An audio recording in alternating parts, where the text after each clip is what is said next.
2014 نه یو ډرامه جوړه شوې ده. هغه ډرامه ډېر په عروج باندې اوس روانه ده او د هغې ډرامې نوم دی ارطغرل ډرامه. ارطغرل دی که ارطغرل دی څه شی دی؟ دا د ترکو په تاریخ باندې په دولت عثماني باندې دا ډرامه جوړه کړی شوې ده او د هغې تقریبا څو سیزنه دي او څه د 500 ټریکه نه سیوا او په هغه ډرامه کې ډېر خلک مبتلا دی. زه خو عام خلک نه یادوم، یوازې زه په افسوس سره دا وایم دینداره طبقه خاص کره خلک چې د علماو لیبلې په ځان باندې لګولی دی هغه خلک هم په دې ګن کې مبتلا دي، په دې غم کې مبتلا دي. پای کې زیاته وخت هم وکړه، ټیم یې په هغې باندې ضایع کو او دومره نشه لري، دومره نشه چې کله سړی شروع کړي وایي بیا ترې صبرېږي نه وایي او دومره نقصان پکې دی چې بله ورځ یو قاري دی د قرآن وایي هغه ویل چې دومره غټ مصیبت دی چې زه پې اخته شوی وم اوس په دې رمضان کې نو ما به نور کله سپاره 2 سپارې تلاوت کوو، اوس دغه ډرامه ګورم نو د پېشمني پورې دې ډرامې ته ناست یم زه، د پېشمني پورې. او یاره یو وایي څه شی دی؟ وایي دا اسلامي تاریخ موږ ته ښیي. سبحان الله، زموږ تاریخ ډرامو ته پاتې شه، په ډرامو به اوس موږ خپل تاریخ زده کوو. که ته تاریخ ګورې راشه وګوره د تاریخ کتابونه،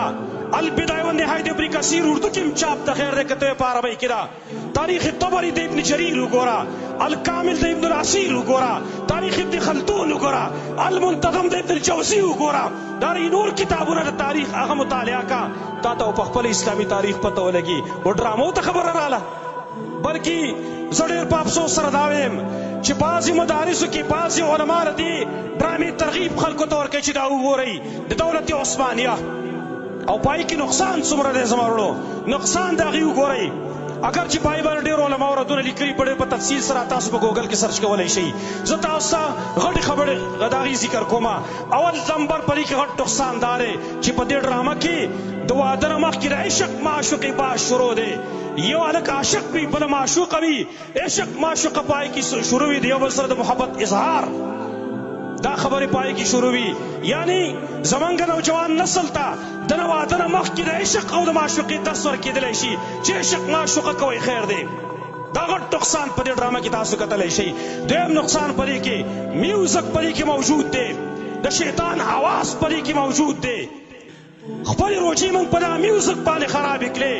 نوم مو ورکړی د اسلام او د ګوړه کې زهر موږ ته میلاوېدلی شي. زما وروڼو دا په ګوړه کې زهر موږ ته راکولي، د اسلامي ډرامې په نوم باندې میوزک موږ ته اورولی شي او موږ خپلې روجې پای باندې خرابې کړې. درېیم نقصان پای کې دا دی چې پای کې د زنانه او د نارینه اختلاط، تاسو پاټونه به د هغې بعضې کتلي وي چې پای کې جینکۍ نیم برېښنا چې نیم لباس د هغې شته، مټې لغړې سر تور سر میک اپ کې هغې د عشق او د معشوقې او د مینې خبرې د هلکانو سره کوي، په دغه ډرامه کې موجود دي. دا صرف نوم یې والا بدل کړی دی، نورم هغه عام چې کوم ډرامې دي او هغه طریقه باندې دا ډرامه چلیږي. نو بل نقصان پکې هغه دا دی چې په دې کې شرکي الفاظ هغه پکې استعمالیږي، لکه دا الفاظ پکې استعمالیږي کومو کسانو چې کتلي هغې به اورېدلي او نور د توبه وباسي. پای کې دا الفاظ یا عبدالقادر جیلاني مدد، عبدالقادر جیلاني مدد وکړه، یا خضر علیه السلام مدد،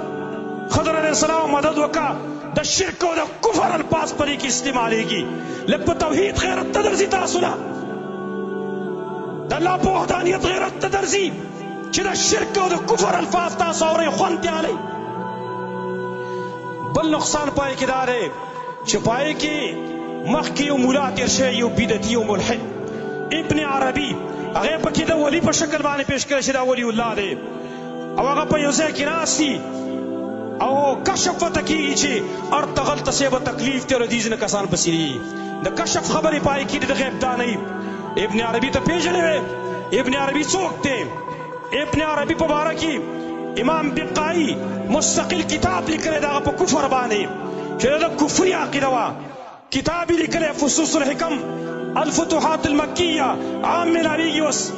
اردو کې هم چاپ شوی دی او پای کې هغه الفاظ څه وایي دا ټول کائنات الله دی نعوذ بالله، او الفاظ څه وایي العبد رب والرب عبد فلا ادري من المكلف. بنده خو رب دی او رب بنده دی ما ته پته نشته چې مکلف څوک دی په دې اعمالو صالحو باندې ابن عربی عکس دی شیخ الاسلام ابن تیمیه دا مجموع الفتاوا ما راوړل دې لپاره شیخ الاسلام ابن تیمیه رحمه الله دا معمولی سړی نه دی شیخ الاسلام لقب یې حاصل کړی دی د شپږمې اومې صدۍ عالم د امام ابن القیم رحمه الله دغه استاذ د ابن کثیر استاذ د حافظ ذهبي دغه استاذ هغه عالم دی چې علما وایي بحر لا ساحل له دریاب د علم دی چې کناره هم نه معلومیږي علم سمندر دی هغه شیخ الاسلام مجموع الفتاوا کې دویم جلد کې لیکلي دي ما چې کوم نسخه ده دارالکتب العلمیه والا چاپ دی پای کې دغه چا د ابن عربي باره کې تپوس کړی اوږد باسي لیکلی دی بیا وایي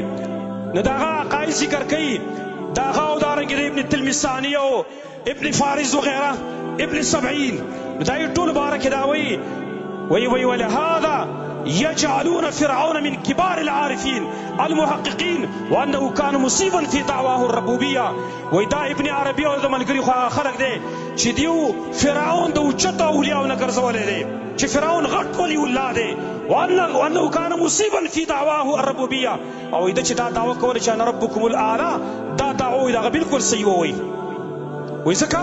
چې هغه کې الله نه وتلی او نعوذ بالله ځکه چې انا ربكم الاعلى